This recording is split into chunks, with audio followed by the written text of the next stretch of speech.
सजन के भाऊजी हर बलम के भाऊजी कावन सीखलू सहुरवा नैहर में भाऊजी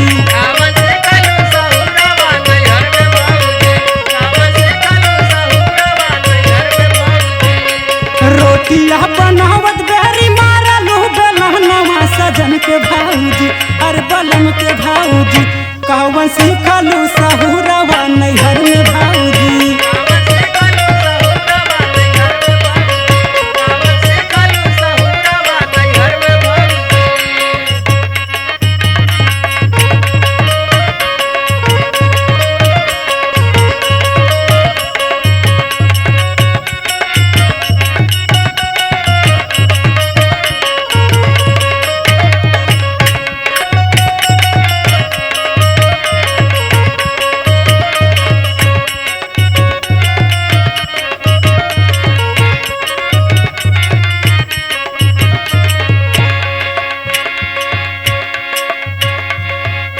हर जहिया से आइल बाटे भौजी तो हर डोलिया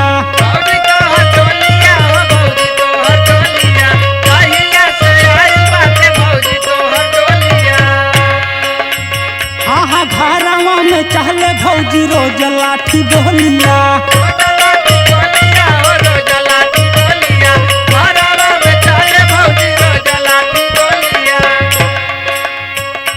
जहिया से आइल बाजे भौजी तो हर डोलिया घरवा में चहले भौजी रोज लाठी डोलिया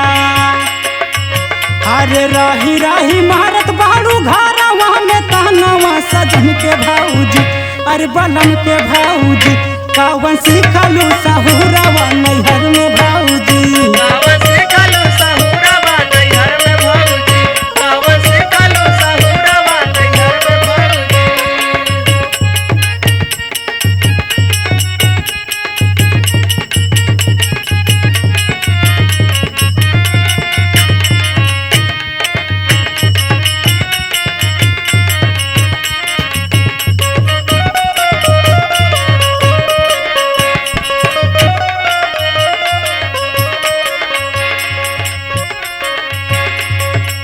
नैहर में सिखलू भौजी कावन तुलूरवा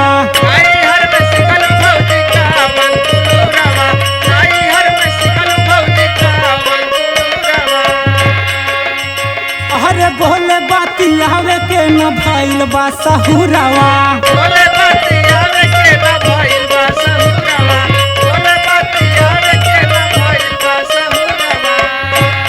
नैहर में सिखलू भौजी कावन तुलूरवा बोले बतियावे के न भइल बा सहुरवा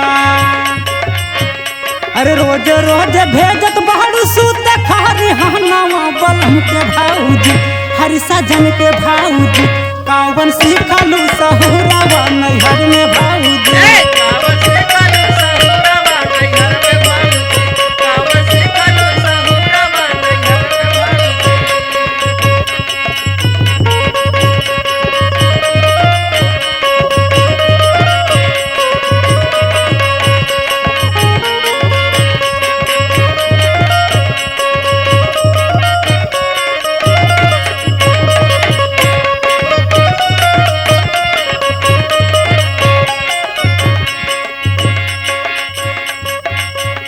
लक्ष्मण राइटर के मानिला कहानवा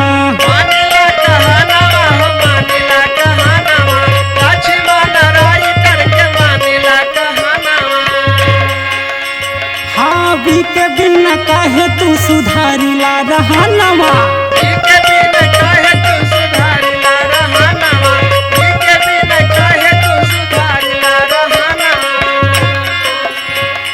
लक्ष्मण राइटर के मानिला कहानवा बीते बिना काहे तू सुधारिला रहनवा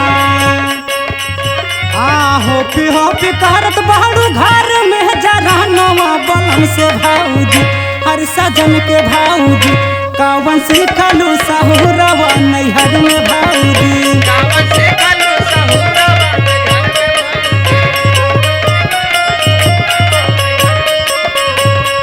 रोटिया बनावत बहरी मारलू बेलनवा सजन के भाऊजी हर सजन के भाऊजी कौन सीखलू सहुरवा नैहर में भाऊजी।